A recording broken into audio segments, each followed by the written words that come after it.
IBM.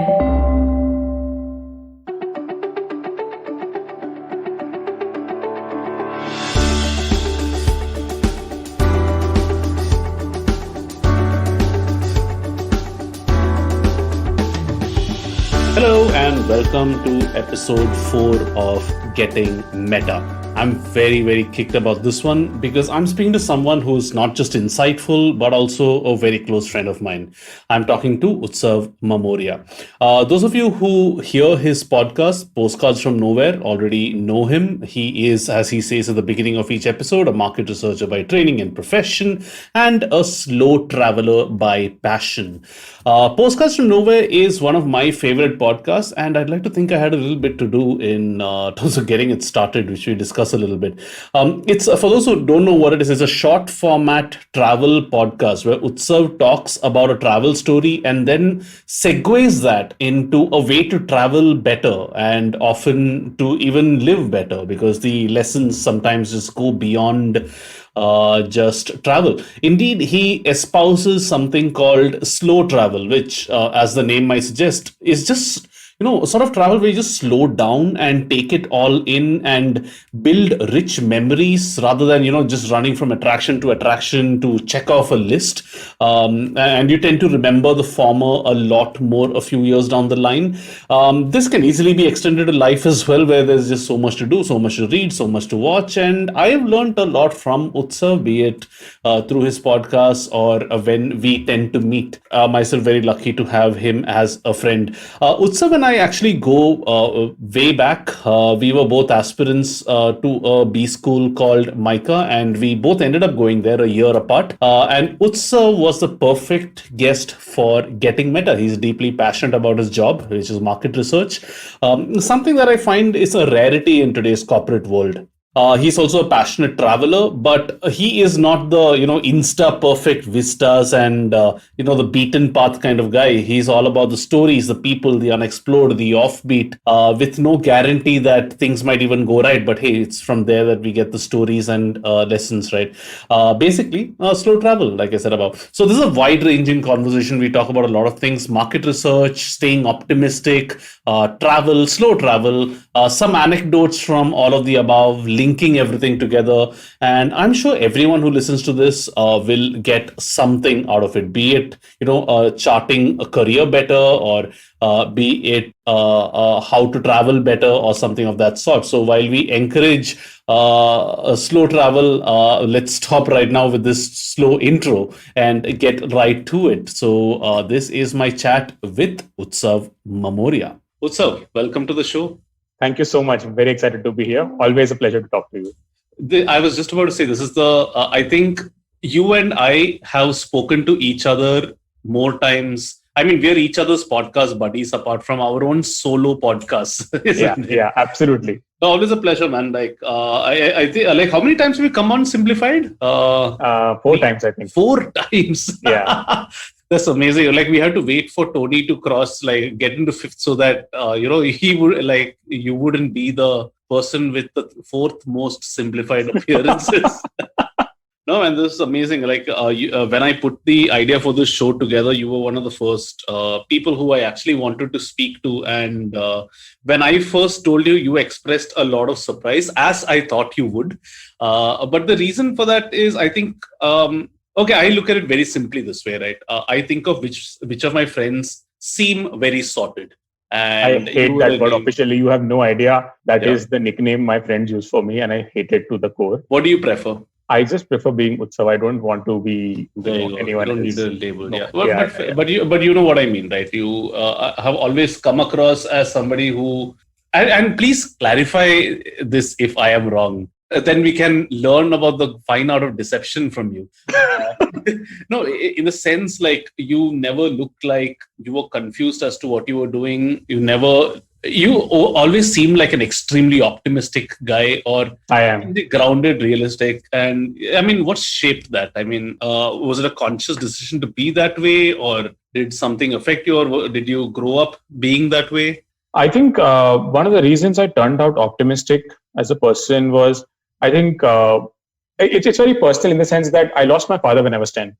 right? And of course, and it's going to sound completely horrible, but the good thing about losing your parents so early is you don't understand the ramifications of it, right? When you're 10 years old, you don't really understand what losing a parent beyond the emotional aspect of it is, right? But as I grew up, I sort of understood that even after that, I am so privileged in the sense that the fact that I had a great education, I had a great sibling, great parent, other parent to look after me, and I got pretty much to do whatever I wanted to do, right? I think that really made me sort of count my blessings every day. And I know people say that you should count your blessings every day, but you really should, because and if 2020 hasn't been an eye opener for all of us, but you should, because you then realize that you're with so much privilege that you are standing at the top of a mountain already. Yeah. Right. And if that doesn't make you optimistic, I think nothing else will. Yeah. Right. Just recognizing your privilege and the advantages you have been born with, right? In a country like India, I think that itself makes me very optimistic about myself, if not the world around. Yeah, fair enough. And I think, and that last line you said, actually, you have an optimism which is extremely grounded. Right? It's not like you're like, oh yeah, everything's going to be fine, everything's going to be great, and then you fly off. But you have this very grounded sense of optimism, right?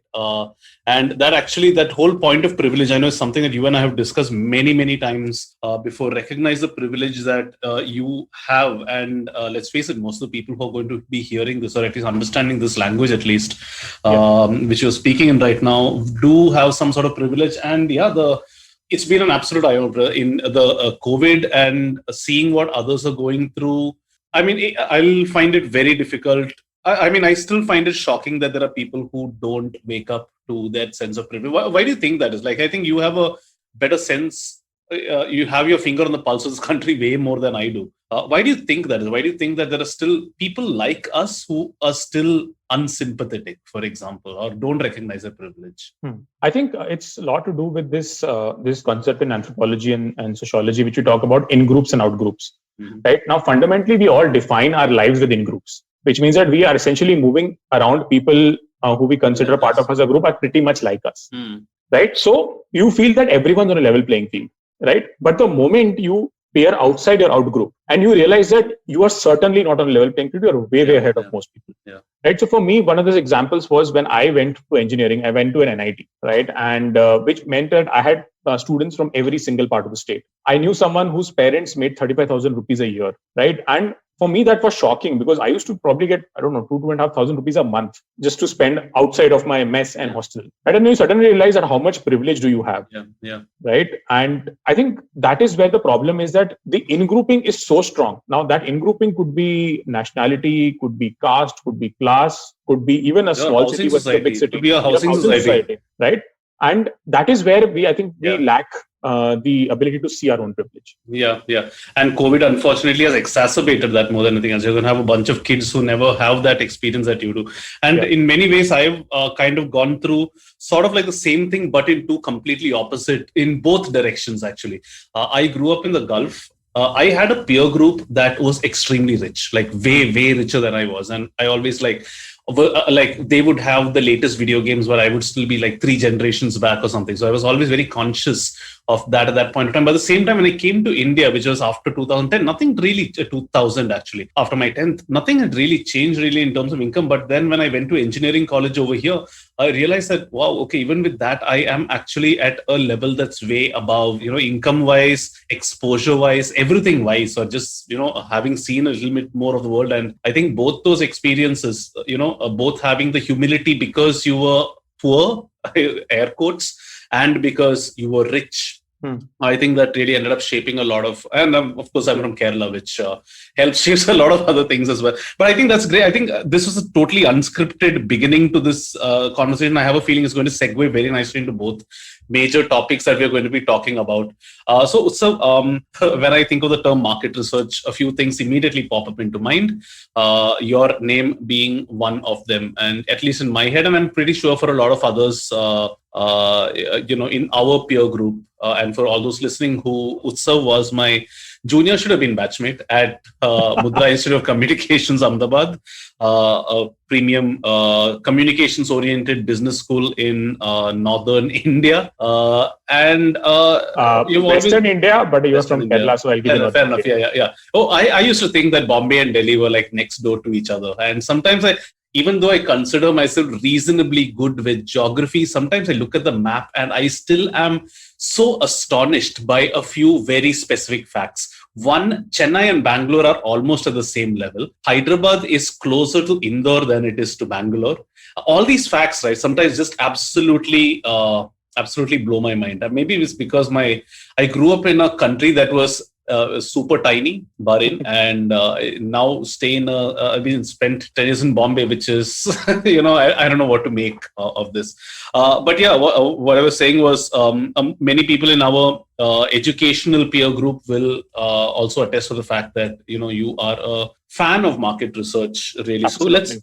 So let's start off with that, because I find that fascinating in many ways. Not too many people I know are fans of what they do. Sometimes they end up liking their work, but I've hardly come across somebody who's as passionate about their work as you are. So I think there's a lot of stuff over there to unpack, but for many people hearing, while I would urge you to go back and listen to the simplified episode that we did with Utsav, where he deconstructed what market research is. 2 minutes, if you had, would you tell us what MR really is? Okay. The first thing to know about MR is to not think of market research, right? To think of a more fundamental thing, which is to understand why is someone doing what they're doing, right? And that is a very, very useful skill in life to have, irrespective of what you are doing in life. Yeah. Right? Whether you have a job or you are an entrepreneur or, you're an academician, the need and the ability to understand people is very, very high, right? And to me, fundamentally, all market research boils down to answering that why we do what we do, right? And to me, that is what really all research is about. You can use different methods. You can do passive data, active data, whatever. Those are methods. Those are all methods, right? But ultimately, it's about answering that question. And right. And when we talk about an insight, which we talk about both in marketing and research terms, that insight has to be very fundamental. It has to be a fundamental truth. Yeah. Right. And it has to be a truth which, when you listen to it, it should be obvious. Yeah. That's what an insight is supposed to be. Right? Exactly. It's beautiful. It has to be very obvious to you. Like, of course, I knew this, but it didn't occur to me. Yeah, not in those words. Correct. So the idea is that the conventional market research, of course, is used for brands to take decisions. Right. But to me, the underlying layer is to understand people. Right. And to me, that is a great skill to have for anyone. Fair enough. It seems to me like this is something that you get into and then realize that you like it. On the other hand, you seem like somebody who's very keen on getting into it from the beginning. So what kind of shaped that? How did you figure out that this is what you want to do? Especially, and I ask this especially since you come from such a strong first principle sort of approach to market research, right? It's not about the tools. It's not about, I'm great at math, so I think I'll be good at quant, for example. You're approaching it very fundamentally from, I want to understand human beings, therefore market research, which seems very logical, but also seems incredibly mature for somebody who hasn't heard of market research just yet. So I'm very keen to know about that. So I think I probably take it back to growing up in a small town somewhere. Right. I think a lot of people feel that, sometimes when you come from a small town, you have disadvantages. I think they have massive advantages. Right, especially if you have privilege. Okay, I think that's important to call out. And for those unaware, that small town in your case would be Anand, right? Anand in Gujarat, right? So I had privilege. I went to a great school, right?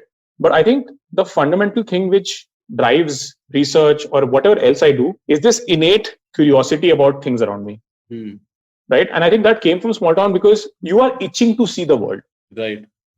We grew up in a generation where we realized there is a lot out there. Our parents maybe did not, right? I had access to television. I had access to cable television. I could see there is so much out there, right? And for me at that time, satisfying your curiosity would just be, taking an annual summer vacation because that was the only way you got. But when I went to a school, I had a fantastic library. I think few schools even today can boast of the library we had back in our school. In Anand. Right? In Anand, right? And to me, that became a very, very significant driver of whatever I wanted to do, right? So for example, even when I was in engineering and I hated it from day one, right? I decided that, okay, I will start pitching myself and start talking to do something else. Sure. Right. So I somehow got in touch with the city supplement of Times of India, so that's Surat Times. Right. I actually wrote for them for 2 years. Right? That's how I earned my first paycheck. Right? It meant nothing. It was just very satisfying to get that 400 rupees for an article at that point in time. But to me, the idea was that, okay, I want to try something else. Right? And that has been a constant theme everywhere to satisfy that curiosity. Now, of course, because of the upbringing you have, those curiosities can go in different ways. Yeah. One way of taking a curiosity is really getting into news, gossip, and that whole space of the things. Yeah. The other thing is that, okay, how can I understand what is happening around me in a better way, even if it is only 1% better every day? Yeah. Right. So that is where it all started for me. And even today, in my head, I'm think of myself as a small town person. Mm-hmm. Right. Even though I have come very, very far away from that world, but that mental makeup somewhere is still there. Yeah. That desire to make sense of things around me is still very much there. Mm-hmm. I know what you mean. I mean, I didn't think that I would like draw this parallel, but I feel you in many ways, as they say.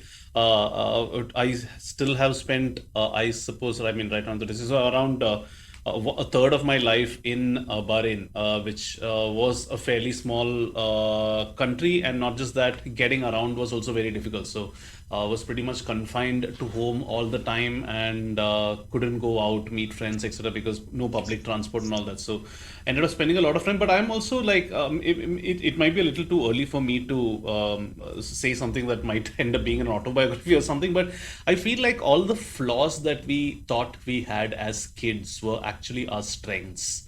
And somehow I have a feeling you might agree with that as well. Like there's some of the things that I thought, okay, maybe this is I can't point to specifics right now. It's just a thought I had somewhere in my head. Is one of those random things that you write down on Google Keep when you're drunk at 11, and they think, oh, this is a profound thought, and then you scribble it down. Next day you wake up and like, what is this? And like that sounds like it'll be an interesting title for chapter 4 of the autobiography or something. But I think there is some wisdom to that in the sense that when you're young, you always have this wantingness to move towards the mean and fit in with at least the cool kids and all that. But then you realize that irons out all the things that make you in some way. Does that, if that makes sense? I know it sounds a little cheesy or profound, but I really think there is something over there. And when you were saying that, it just resonated a lot.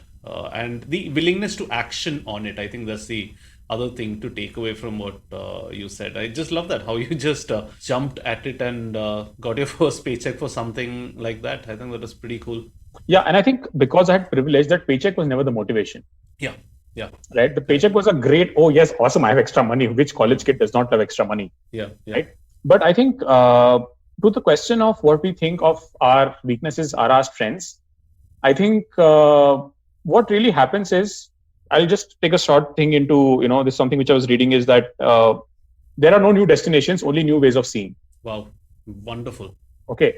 So I think that's also with you as a person, right? Yeah. It's about how you see that particular trait of yours. Yeah. Right. Now, at some level, I am always dissatisfied with what I do. Mm-hmm. That can either be an amazing thing or it can be a terrible thing. Yeah. It's just how you take it and what you make of it is what really defines it. Yeah. One of my favorite quotes of all time is by a fellow diver. When Divya and I had gone on a honeymoon to Bali for the first time, and we went to a particular slot, and also, I mean, we were very amateur divers at that point of time, like 4 or 5 dives and all, and there was this very experienced Russian guy with us, right? And that area was famous for this huge fish called the mola, and he said he's dived there 5 times already. So we made the mistake of asking him, and see if you can spot the mistake in this, because it goes back to what you were saying. We asked him, oh, yes, we're doing the same dive again. And then he looked up at us holding his huge camera, and he censured us with his eyes. He wagged his finger and said, there is no same dive. We're doing the same dive spot. Each dive is different. Like, wow, that's actually great life advice. Which makes me think like, yeah, every time you hear a song, there's something different. You're not hearing the same thing again. But I think I think we'll end up veering off into lots of our travel anecdotes like this, even before we start talking about travel proper.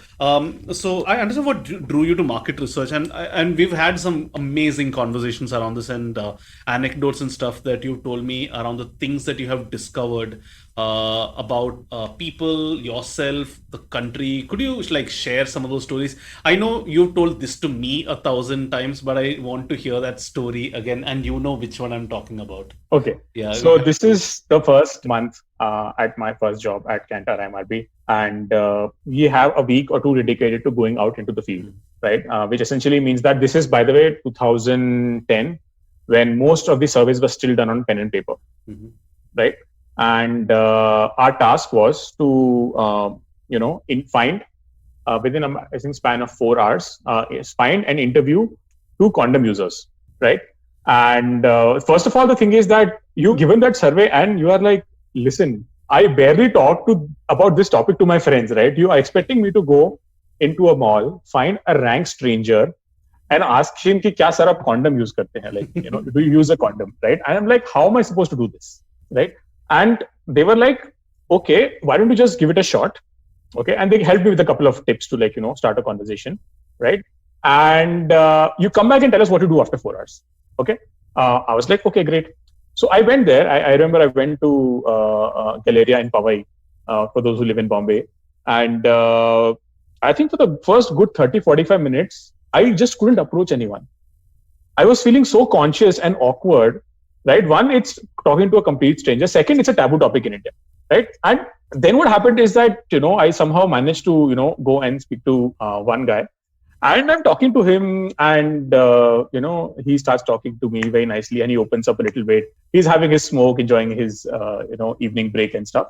And then we had a question, right, which said that why do you prefer a certain brand of condom, right? So he starts off with the most rational reason you will expect. Is that, oh yeah, it's an international brand, it's safe, and I feel at peace when I'm using this, right? But then and we were having a nice chat. He was looking me into the eye and he was talking. And then suddenly I see that his gaze is like on the floor. Okay. And very sheepishly, he says that, she likes the flavors.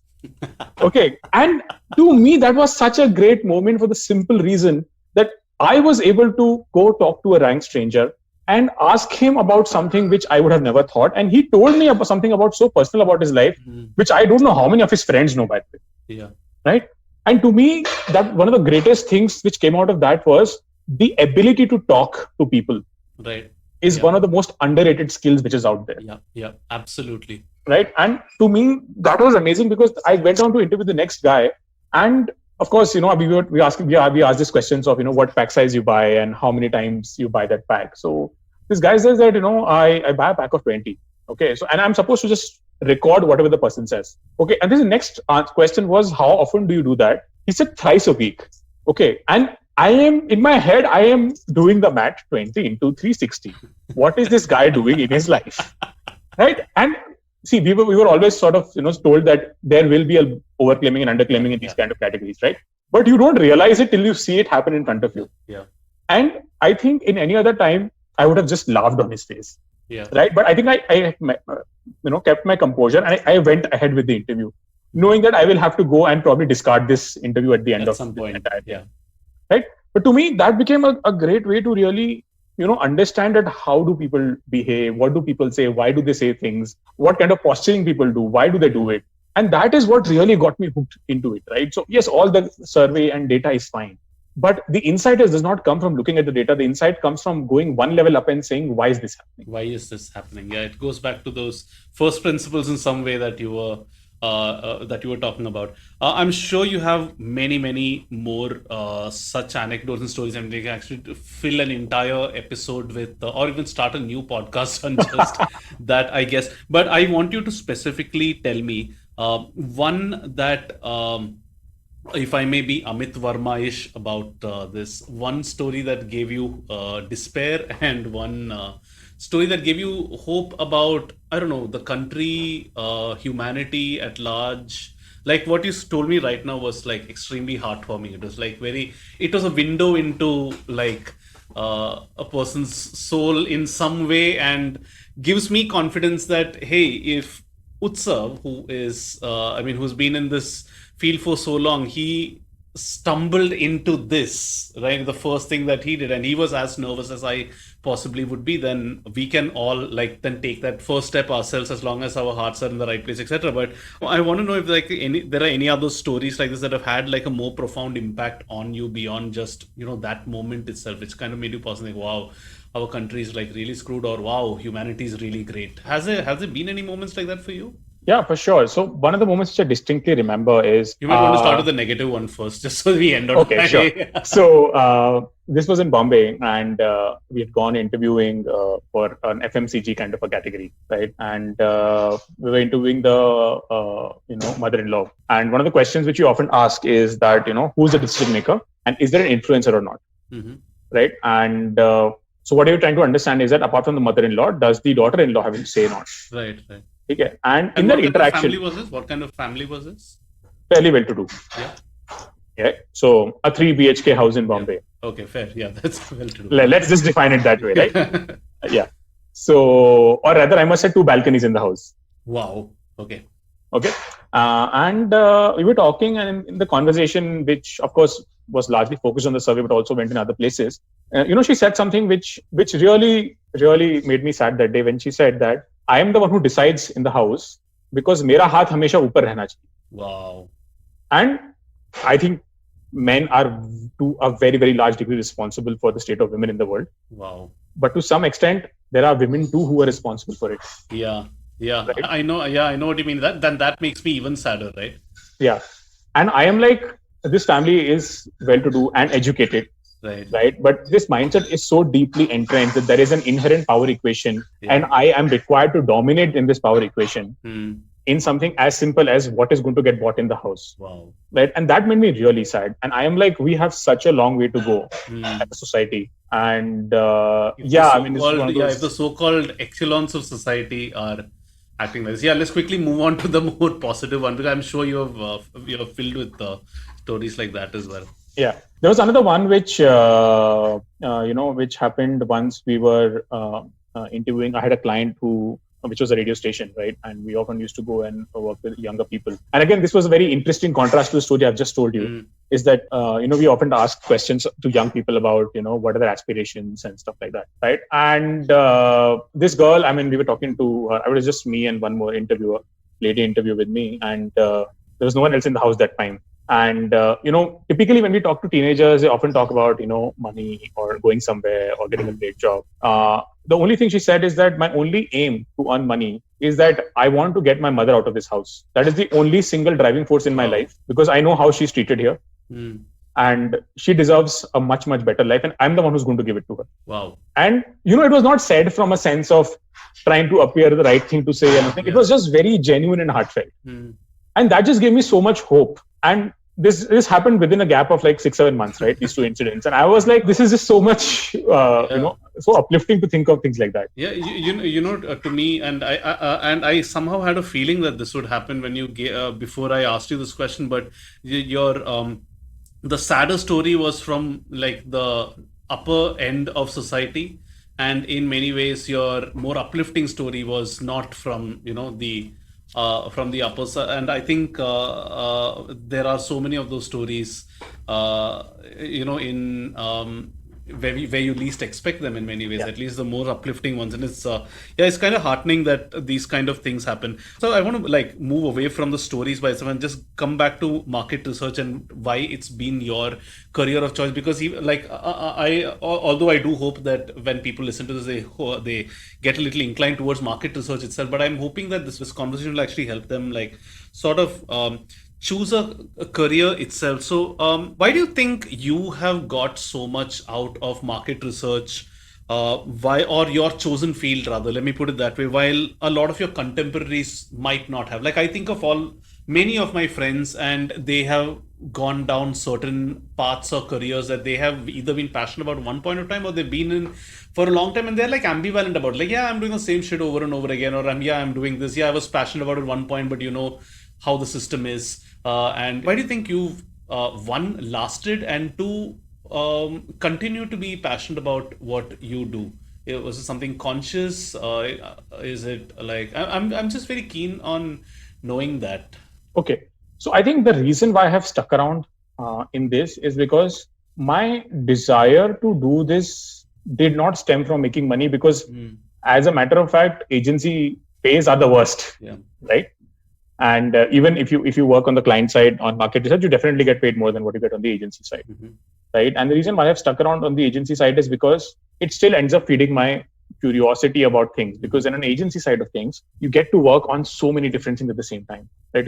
In the same day, I could be working on OTT versus helping people understand youth attitude towards sexual health, to getting the next fintech app in, right? That itself gives me a great way to actually take insights from very, very different kinds of products, services, and brands and bring it into another category completely, right? So my job actually, in a way, feeds my curiosity, right? And I personally at least feel, and that's completely my bias, by the way, I recognize it, is that I don't think any other job would give me this satisfaction. Fair enough. Right? So that keeps me going. So on those bad days when, someone has given you a revision to your deck at 10 p.m.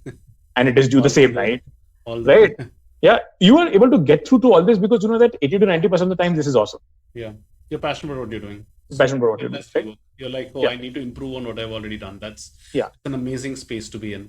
Yeah. The second thing is that at some level, market research and its understanding cannot be very subjective. At some level, it does become objective. And that's what I like about it, that there is some sort of fundamental truth in it. Yeah. It's not about how I look at a creative versus how you look at a creative. Right? It's about if this is statistically significant, it is statistically significant. There are no two ways about it. Right? I think that's what attracts to me because I feel that there is a fundamental truth in what I'm doing. Right? That truth may only come out 20% of the times and 80% of the times it may not. But to me, it gives me some sort of a compass, you can call it, some sort of a locus or a North Pole or a North Star rather, to go back to and say that, this is what I want to. And it always keeps me grounded. Right? Sometimes you feel that, you start seeing noise in the data, right? You start seeing the patterns which are not there. And then you take a step back and say that, with what conviction am I saying this? Right? And then after 5 minutes, you are like, I don't really have a lot of conviction. I should not write this on the slide. Right. So I think that's what has really kept me going in this space. And one good way to think about what you're doing is that in a positive way, do you sometimes think about your work outside of work? I am not saying that you should be stressed about your work. That's of course terrible. But suppose if you're tackling an interesting problem at work. I'll give you an example which happened just this last couple of weeks. I'm working for a campaign, a research project which is going to lead to a marketing campaign to identify people who are tossing out either cigarette stubs or garbage, but not properly, not disposing it out properly. And the idea was to identify them through a survey. Okay. How do you make someone report negative behavior? Right? You can just ask a question saying that, do you throw garbage? You'll be like, of course, no, I don't throw garbage. Right? Now, that was an interesting enough problem because it has so many dynamics of self-image. It has a dynamics of socially acceptable behavior. Of remembering. Of remembering your actual behavior, because we are known to suppress our own negative behaviors. Right? So how do I elicit that honest behavior of people into a survey and make them actually say that we were able to actually crack it? So I'm very happy about that. Right? So if you are able to think of your work outside of your immediate working hours or whatever you've done, I think that's also a great way to think that, are you really enjoying what you're doing? Yeah. I think for both research and creative fields, that makes sense, right? If you look outside your computer screen for a while and take inspiration from somewhere else, and it may come when you are not seeking that sort of inspiration. There's always this joke in advertising that your best ideas come to you when you're on the pot or when you're high. And I think, or you're high on pot. But I know what you're saying. I think sometimes you just need to give your mind some space to breathe a little bit instead of always trying to, I need to find a solution for this in the next 5 minutes, and the best ideas might actually come at that point in time. And I think this is something that I've heard from several people in a spectrum that ranges from John Lennon to you. So I think that's great. I feel bad for John Lennon. You rate him poorly. That's true. But no, that's amazing. Just to close up this little bit on research and careers, and this is a fairly broad one. You can feel to answer it in any way you want. Really, suppose there was somebody who was like in 7th or 8th standard these days. Let's assume, for sake of simplicity, that he had sort of like the same privilege that we do in terms of, not necessarily having to worry too much about certain things, etc. Unfortunately, or fortunately, I'm putting that filter in. Like, if they were confused about what to do, like what career to take up, should they just go with the flow and take up an engineering or something of that sort, or should they try exploring those creative skills that they had, etc.? Like, and let's assume again that there are no pressures to go down a particular path or something. You don't seem to me that be that kind of guy who would say, no, you have to take this particular path or something like that, but you would ask the questions that would help that person, like, answer these 5 questions, and then you'll figure out the career path that you want yourself. Like, do you have some questions like that, which is, suppose a cousin who was in 7th or 8th standard came to you and asked, what should I do? What would you ask them to evaluate, think about? I don't have it for 7th or 8th, but I have it for adults because Fair I enough. have asked. Even better. Yeah, so I have had a lot of And when friends you say and adults, you mean people in their late 20s, early 30s. early? Oh, all right, fair enough. Okay. Yeah. I had a lot of friends who were sort of, come unstuck at a point saying that I don't know what I want to do next, or I don't know what I want to do with my life. Right. And Early over midlife time, crisis. so over time, what I've done is I've designed a series of questions. Wow. Which you answer. And over time, over 2-3 interactions, I try and, help you narrow down to say that, okay, maybe these are the 5 things you will be good at, plus you will enjoy to some extent, and plus it is monetizable, right? Of course, the interest of it will be varied. Yeah. Right? For example, one of the questions I use is that describe an ideal day for Wow. whatever is your ideal day. Yeah. Right? Assume that there are no restrictions in the world. Describe your ideal day. And I make sure that it's an essay type answer and not a 2-line answer. Because what happens is that when you start thinking and when you start expressing, you yourself start discovering that what your ideal day is. Because I don't think a lot of people give it a thought. Yeah. We all had to have ideal moments. Yeah. Yeah. But we don't have ideal days. Yeah. Right?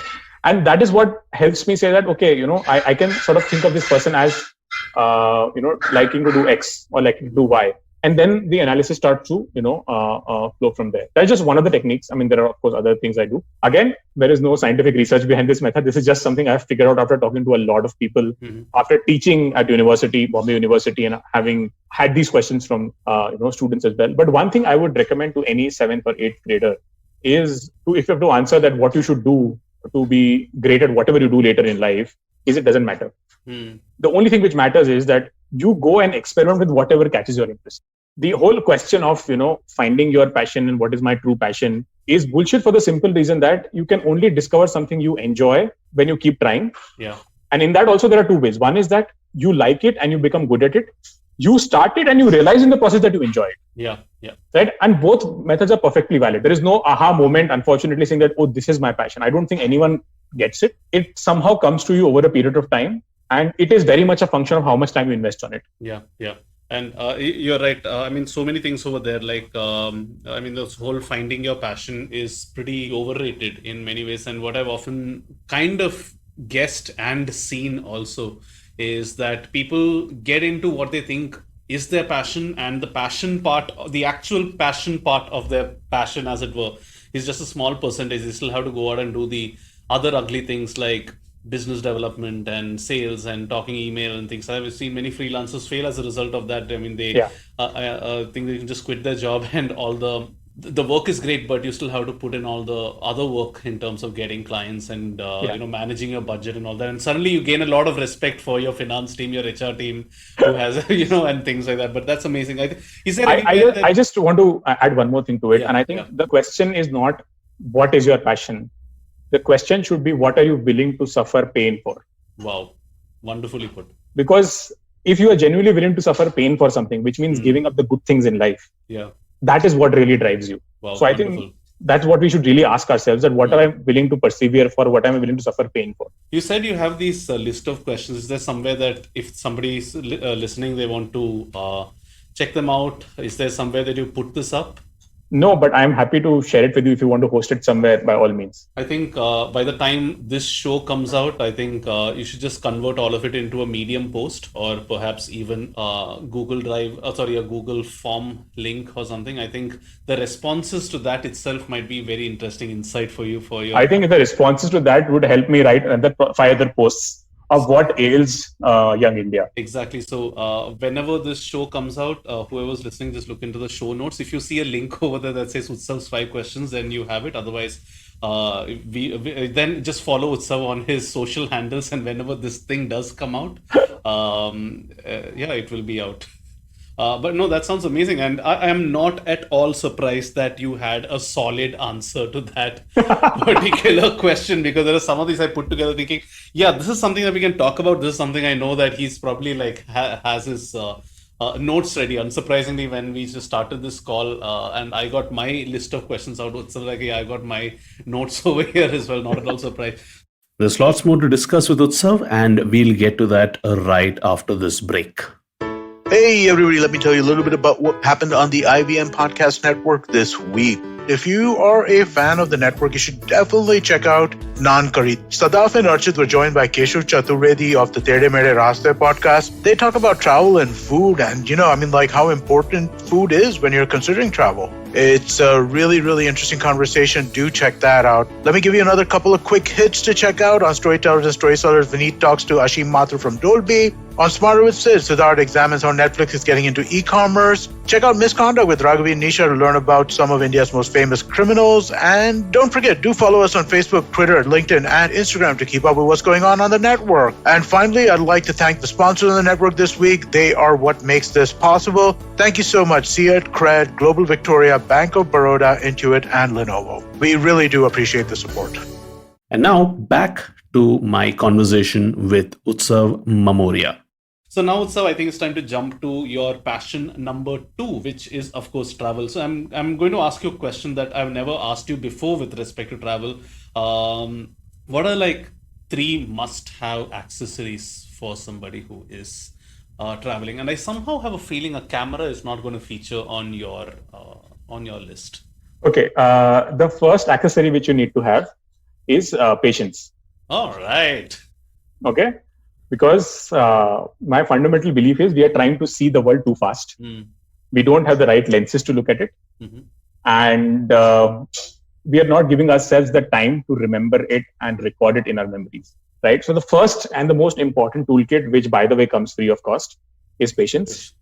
Right. That's one thing I'll definitely have. The second thing I have is the ability to shed your biases. Okay, because we have so many of them. If market has taught me one thing, that we have tons and tons of biases. We are all, in some ways, worse people than we think we are. I think we all have this self-awareness. I'm a good person.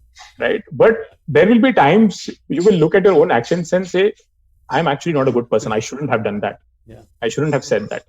So the first thing is to drop your biases, right? And do not go with these preconceived notions of wherever you're going, that this place is going to be X.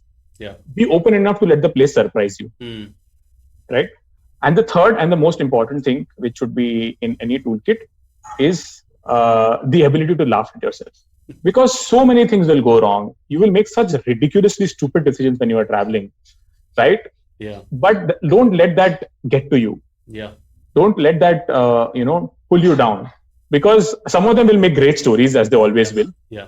Right. But what essentially travel becomes, and it is to me in a very, very strong way, is all travel is self-discovery.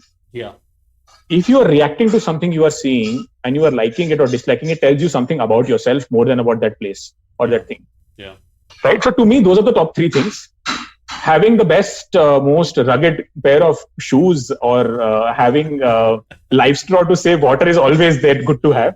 But to me, these are universal. Mm-hmm. These are beyond whether you are 18 or you are 80. Yeah.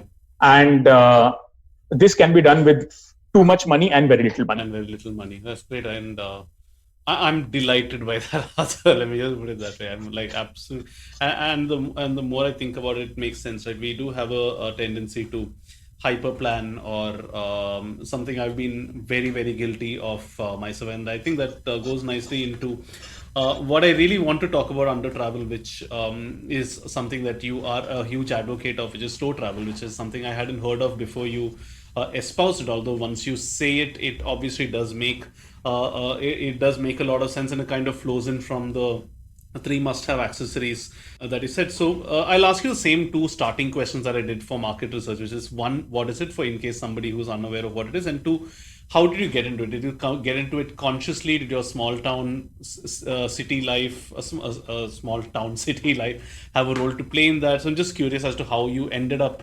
Did you very consciously get into it, or did something inspire you? Okay.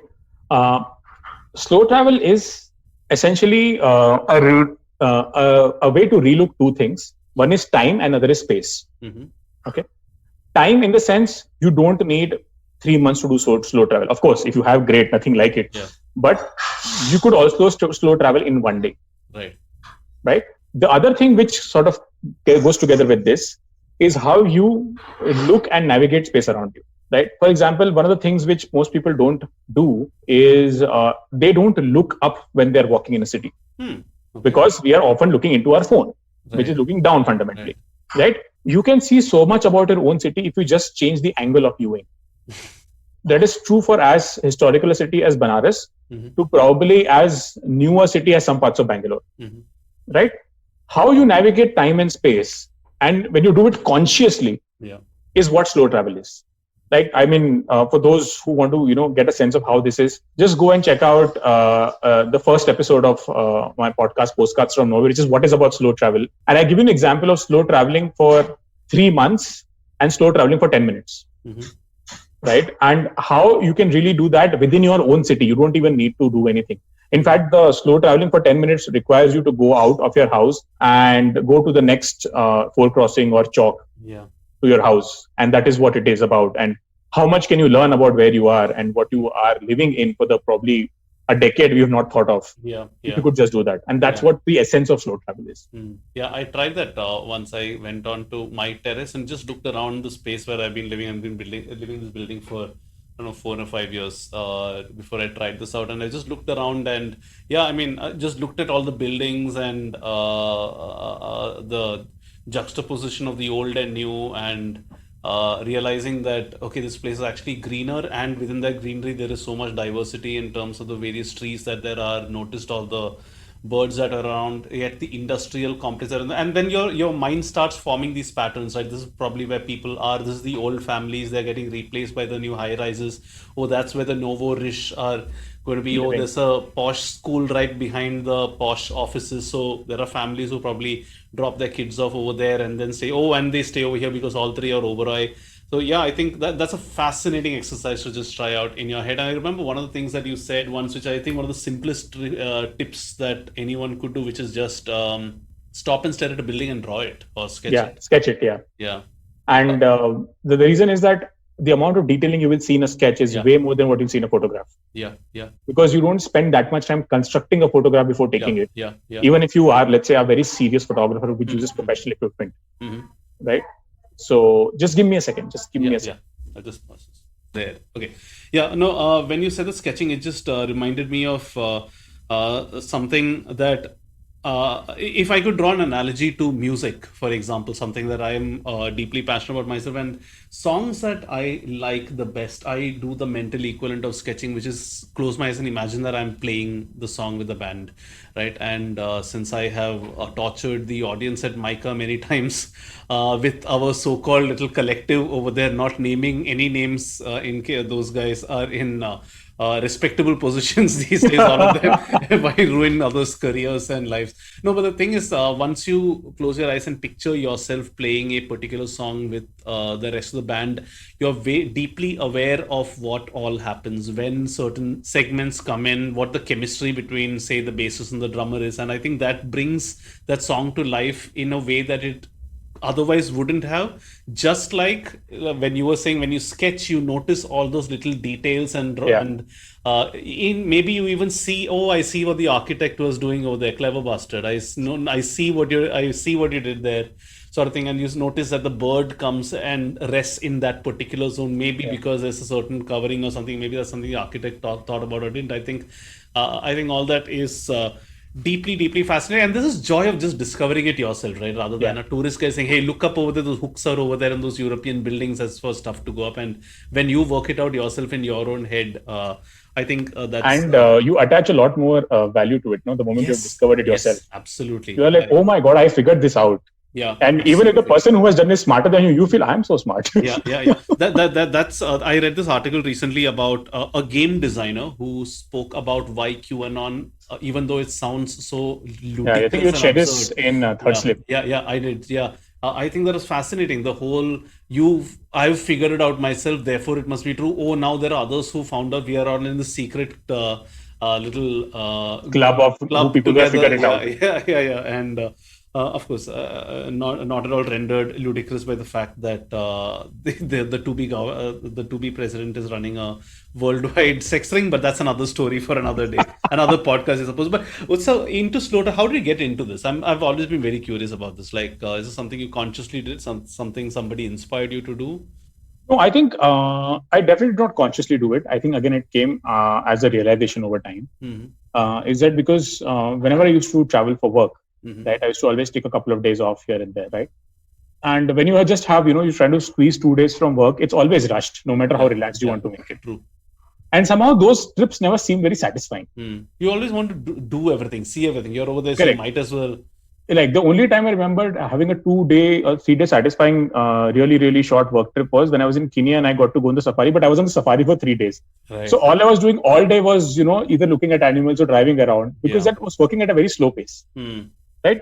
So what is happening is that I sort of came to the question that why am I not finding these trips to be satisfying? And what's happening is that I am seeing it so fast that I am literally checking off things in my list. Yeah. Right. And what happens with the checklist is that it gets done. Yeah. It doesn't get registered. Right. That's how we make work checklists, because we have to get things done most of the times. Yeah. Right. But whenever you need to write something of importance, in my case, it's writing, right? If it's an approach to a problem which I'm trying to solve, when I spend 3 to 4 hours uninterrupted with it, and when I write it, there is a very strong sense of registering what I have done and a strong sense of satisfaction of saying that I have put together something. Yeah. I think that the same thing comes with travel. Yeah. That you want those imprints to be there with you to say that, I have gone and felt that place. I'm not saying feeling from a very dreamy-eyed perspective, right? But for example, you cannot explain what Bombay is to someone without having lived there for a very long time. Yeah, that's true. If you live in Bombay for 6 months versus when I lived in Bombay for 10 years, I think I can explain someone to what Bombay is. Yeah. Right. And of course, we don't have the luxury of being in years in a place. But for example, when I lived in China for 6 months, and if I look at my own output of my China series on the podcast itself, right, to me, they were some of the most satisfying episodes. Yeah. Right. By the way, they also turned out to be some of the most popular episodes. Yeah. Yeah. Right. So what happens is, because I got to look at a country closely for 6 months, even though for most part of it, I was just going into work and coming out at least 5 days a week. Yeah. But even during those interactions, looking at people in the canteen, taking the public transport, there were so many things I was noticing. And I it's was compound effects, right? It's compounding, absolutely. Right. And I could go back to my colleagues and say, hey, I saw this. What does this mean? And then they would just go back into a story telling me for 5 minutes that, I know this looks this much, but there is a huge story behind it. Right. And what happens is, over time, when you collect many such stories, you will start seeing connections and threads. Yeah. And that's what really makes travel amazing, because you uncover such sometimes sublime truths about places that, no travel writer probably has spoken about.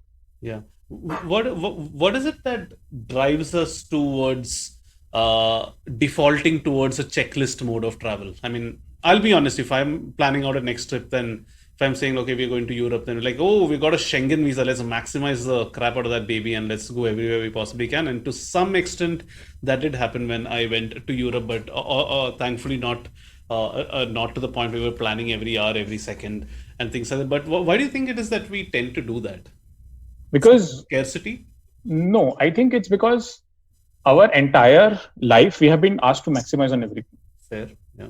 Right? You're supposed to maximize on salary, you're supposed to maximize on work, on personal relationships, right? And this is something which I learned very unique way in when I had taken a sabbatical in 2018 for 3 months, and I spent a month at a water cottage in the Himalayas, and that is when the equation really stuck to me, that we always think that happiness leads to satisfaction, but the equation is the other way around. It's satisfaction leads to happiness, and no one teaches this better than the people who live in the mountains. They live with the least amount, but they're the happiest people you will see. Yeah. Right. And that's what goes back to travel as well. I think what happens is that we are told that if we see more things, we will be happier, right? Which is why we try to maximize everything. We are just trying to say, okay, I will maximize experience. I will maximize materialism, right? But I think the point of life is not maximization. Yeah. Because there is no end to maximization, right? I mean, but to what end? To what end? Then it becomes a checklist for life as well, right? Correct. So for example, I know I often read a lot of travel writing, and I see people who, youngest person to step foot in every country in the world. I am like, what did you achieve? Right? Because half of those countries you spent one day. Sure. Yeah. It's literally an airport touchdown in some countries. Yeah. Right. That sort of takes me back to the larger question of, maximization is an impossible, infinite state to achieve. Satisfaction is not. In fact, satisfaction is far more achievable than maximization. But we are not chasing that. Yeah. And it's just a fundamental realization that people have to go through. I guess, this is a question I've grappled with myself many times. I'm guessing different people just have different sort of motivations. If somebody, if checklisting makes somebody happy, then sure, just go for it. Although I would encourage, try the other thing as well to see whether that's giving you even more happiness. And I'd like to think that everything eventually boils down to the amount of serotonin you have flushing around in your head. Not serotonin, serotonin only, right? No, dopamine. Serotonin, endorphin, dopamine, whatever. Around in your head, I mean, that's what everything boils down to eventually. And there are so many incredible stories around slow travel that you have, and I don't want to ask you to narrate them over here purely because I want people to go and listen to Postcards from Nowhere. It's an astonishing short format podcast. I'll be very surprised if somebody's listening to this without having heard the podcast Postcards from Nowhere. What I love about that is, and I know you were skeptical about this when you started out as well, when you Absolutely. said, I want to start full self-doubt. Yeah. So self-doubt. And I'll rewind back to, the specific concerns I remember you having at that point of time, anyway, so you can feel a little better about yourself as well. When you came to me and said, so I remember distinctly, you came on to Simplified, and you said, and that was the time you were talking about either market research or the sabbatical. No, we were talking about cheap ways to travel. Cheap ways to travel. Yeah. So, and you said that you did have the idea of a travel show, or one of us suggested that you should do it because you were fairly articulate, you were passionate about travel, and you seemed very comfortable in front of a mic. And your first reaction to that was there are already so many travel shows out there. How would mine be different? But I think you've carved out a very nice niche for yourself. And I actually like to think that, you often say that, how do you describe your show? Which part? The intro? The beginning, the intro of your show. You have a market researcher by profession and a slow traveler by passion. No, there's another way you describe. Your show. The strange, obscure, and fascinating parts. You say this. Yeah, I've written it down over here. I was just searching for it while you were. You say that in your promo for the show, you say that Postcards from Nowhere is a show that helps you travel better. Or give you tips on how to travel better. I'd say, Utsav, that it's a show that helps you live better. Oh, wow. That is the best compliment I think I've ever got at the show. Thank you. No, really. And I've noticed how the show has shifted from those slow travel experiences that you spoke about, right? Like sketching, for instance, and your takeaway, the moral of the story, as it were, for you would be, just spend time, stop, zooming through life. Exactly what you said, a few minutes back. But of late, it's shifted more towards how we see each other, culture, think about things a little more. And actually, I take more life lessons away from your latest series of shows as of Feb 2021. And I think that's a fascinating evolution that the show has happened. I don't know whether it's happened consciously or subconsciously, but it's just, it's moved beyond just a travel podcast now. It's become, to me at least, and I don't know if it's just me feeling this way, to me it's become, sure, it starts off with a travel story, but then it ends with a very deep, profound life lesson by itself. And sometimes, there are times when, I just stop and wow, that was a great, beautiful, scenic route to get to that destination, if you know what I mean. Yeah. So I don't know if there's something you've planned consciously. And I'm glad you liked what I said about it. But but has this shift been conscious for you? No. So I think I would be, giving myself too much credit if I were to say if this was a conscious shift. Mm-hmm. What happens is that with any creative process, right? It's as much as travel is. It's essentially again a process of discovery. Yeah. Right. Now, let's face it, podcasting in India is not at a space where you want to game the numbers. Yeah. You cannot, because there are no numbers to game. But on a more serious note, what happens is that when you start creating, you start realizing what you enjoy creating, right? And over time, like even when I conceptualized the travel podcast, I somewhere knew it's not just going to be about only travel to A and how to do it better. Yeah. But it's also going to be everything that makes that place. Yeah. For example, the current series I'm doing is on alien landscapes, right? Correct. Now, I will not probably end up going to most of those places, right?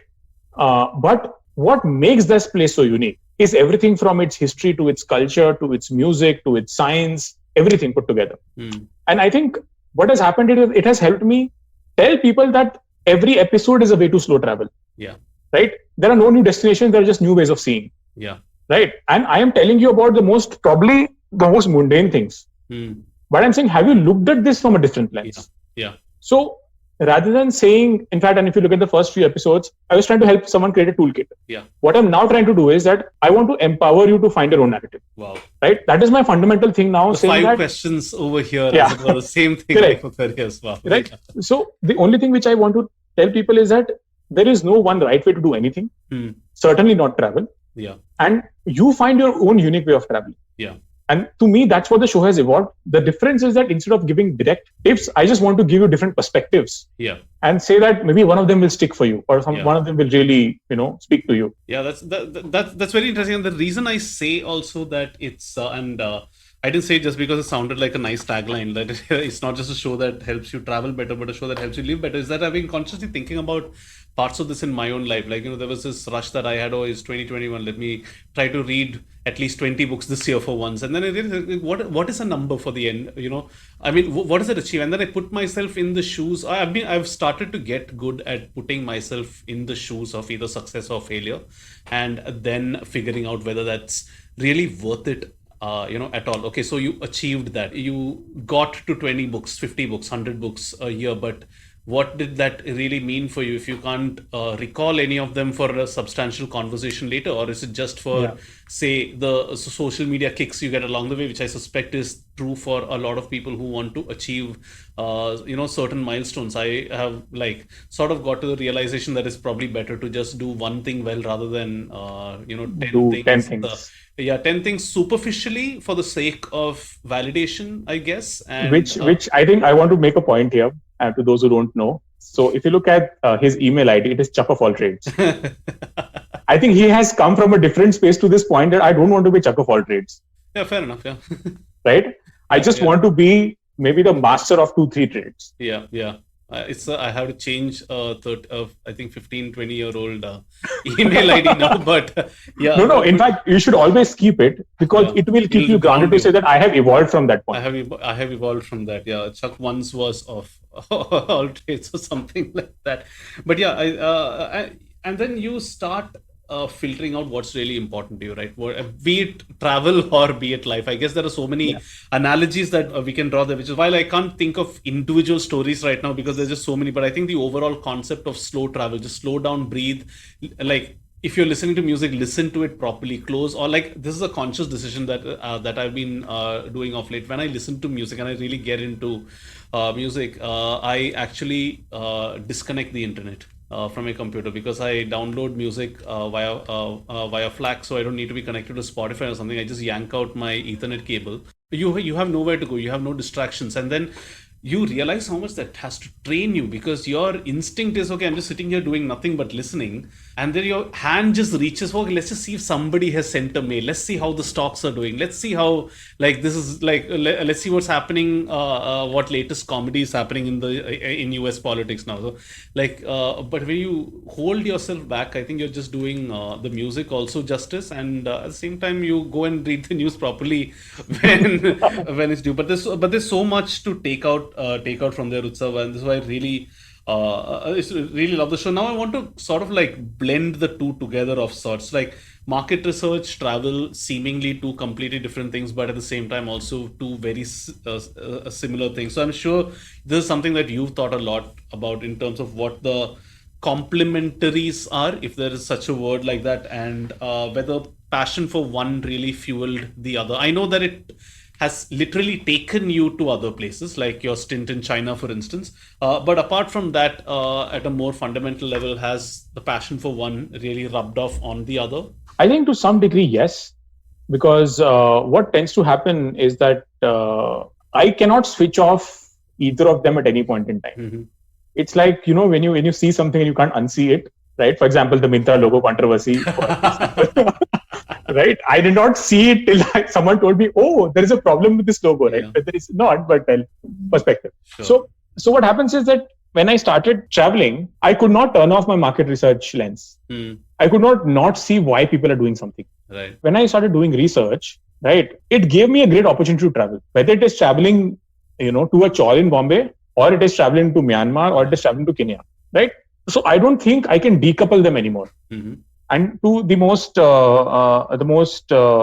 mathematically and mechanical engineering inclined people, I would like to bring to the fore the Navier-Stokes equation, which are coupled equations, right? And we have not learned enough math in the world to be able to actually solve them, right? So for me, it really comes from the fact that I cannot decouple them anymore. They are just sort of fusing together, and I find it a state of flow in that sense. That it is who I am actually in many ways. It's not a question of passion, or it's not a question of something I pursue, but it is a question of who Utsav is today, and the way he sees the world and the way he takes decisions. Is that? Yeah. So it's amazing that starting from that, just fallen very nicely into two things that you completely enjoy in, both your professional and personal life in that sense. Utsav, for I know you are a quali guy. I'm a quantity guy. Sorry, quanti guy. Oh my god! My god! No, sorry. That makes things better, because I was going to say a but after that. Since I always think about whether you could put metrics to life or a vacation, do you have anything like that you think about, like if you had to, like these are the three things, these are the three. Instead of saying like maximize your vacation or something like that, would you have something like, I don't know, experiences per day or something like that you might want to take up? Because I have a feeling like you might, like I like how you started this entire segment by saying patience, for example. So have you ever thought about something like this? Because it definitely will not be attractions per day. Because that's something that you fundamentally don't believe in. But is there anything larger? Is there anything that people over here, suppose they're saying, all right, how do I get the most out of my vacation? If they had to put, if they were so inclined towards numbers, is there anything, or is that a futile exercise? If you try to quantify or work towards numbers for something that you're supposed to fundamentally enjoy, is that something that can't happen? Okay. Like everything, I cannot answer it in a straight way. So, okay. I'll give you a different example to this. Mm-hmm. Let's think of books. Yeah. Which are the most read books, or which are the books which are most liked? Are books which have a shelf life of centuries. Sure. Which stand a test of time. Yeah. Your only way to measure if you enjoy traveling should not be how excited you are about the place after you have come back. Mm-hmm. But how excited are you to tell someone about it 1 year later? Wonderful. It's amazing. Because if you have really experienced the place, the high does not go away so easily. Of course, with time, every memory decays. That goes without saying. Mm-hmm. Right? But for me, if I have to still pick one place which has really, really inspired me, I would still say Patagonia in Argentina. And this was 5 years ago, at least 5-6 years ago. But I can still go on talking about Patagonia and Argentina with the same enthusiasm for half an hour in this podcast if I needed to.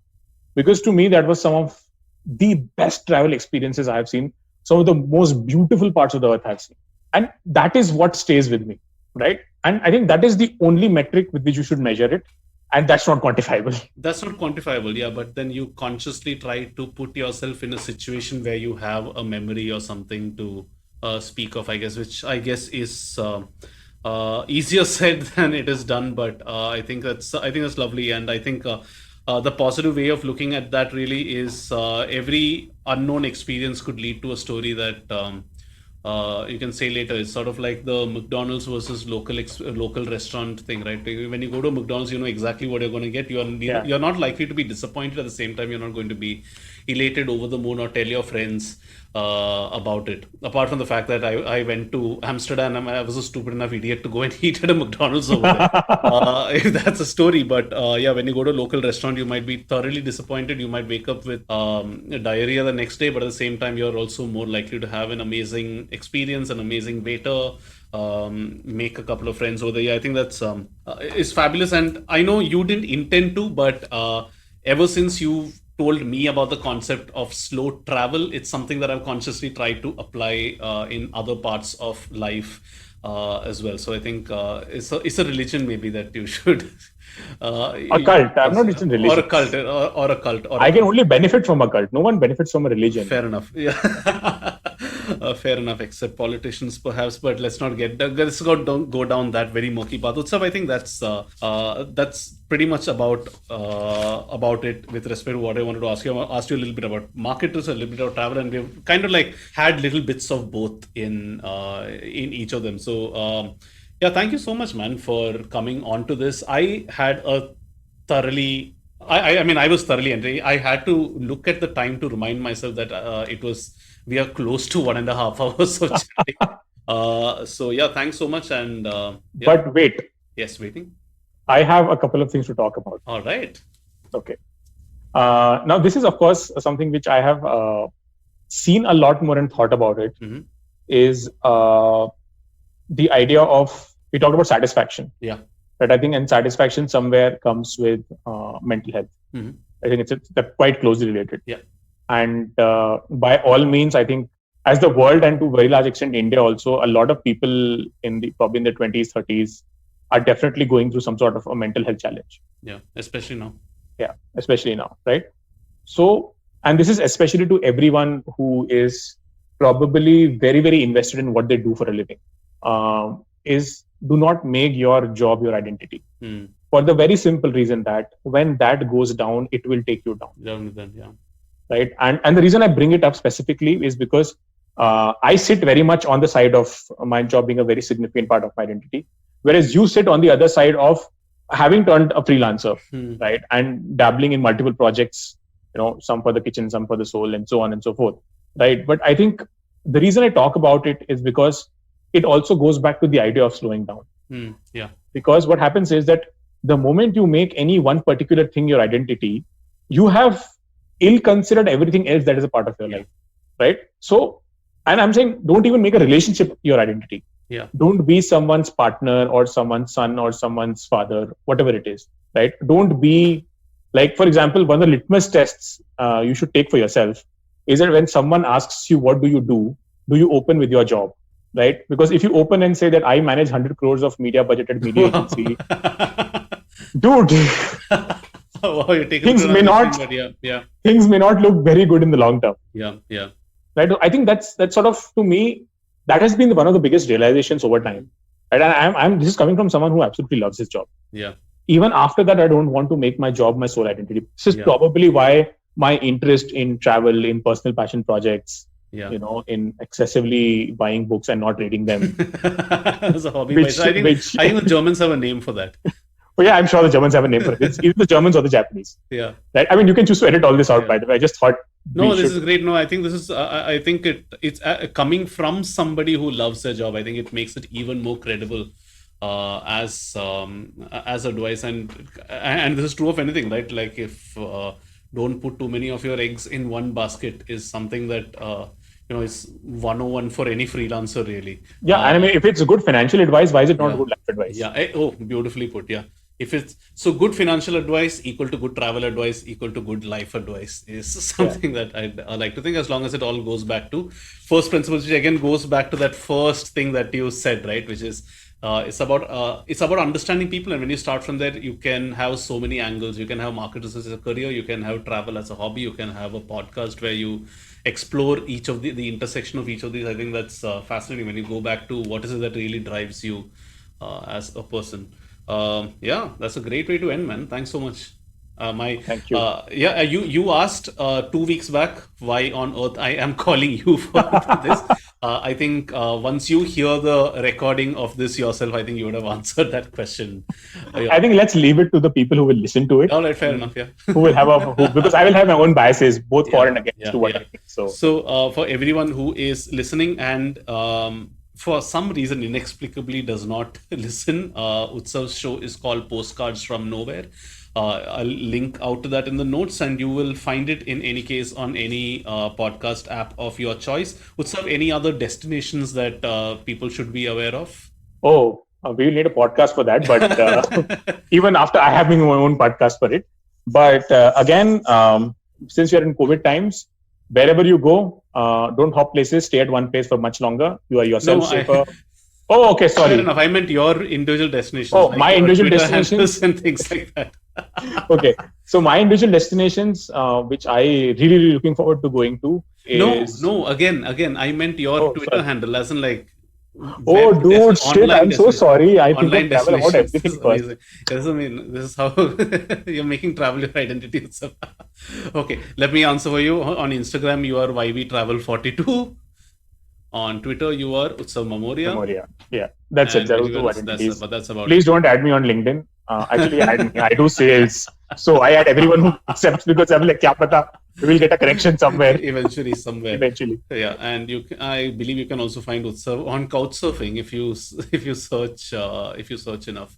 All right, Utsav, thanks so much once again. And one of my dreams is to one day do slow travel with you for a month. So here's to that happening sometime in the future when we are able to travel again. Otherwise, we will just open up Google Maps and we will stare at it together and notice how there are new restaurants popping up. That's the digital equivalent, I suppose. All right. Thank you guys so much for tuning in to this. And thank you once again, Utsav. And thank you, Chuck, for having me on this. Bye. Bye-bye. And just like every good vacation needs to come to an end, so did that conversation, although I could have easily gone on for another 2 hours easily. If you haven't heard Utsav's show before, I would urge you to do that right now. It's called Postcards From Nowhere, and you will find it on all podcasting platforms. And I've given a few links in the show notes of this episode as well. Utsav's little guide on figuring out your career and what gives you happiness, he's also very kindly compiled and sent me so that I could link out in the show notes of this episode is also linked out. So I highly recommend you give that a try. I love this conversation, and to me, some of the most interesting takeaways were one, there are no new destinations, only new ways of seeing. 2, describe your ideal day and not your ideal moments when you're sort of figuring out what you want to do. 3, satisfaction is more attainable than maximization, which I thought was I think it's so beautifully put. And finally, right towards the end, good financial advice is equal to good travel advice is equal to good life advice. It all goes back to first principles, really. So we discussed and spoke about a lot of things during this episode. All of them are referenced in the notes of this episode. Thank you for listening all this way. Tell us what you thought of the show. I am Chuck_Gopal, and he is Utsav Mamoria on Twitter. I am also Chuck of All Trades on Instagram, while Utsav is YVTravel42 on that platform. All right, then see you guys next week then with another episode of Getting Meta.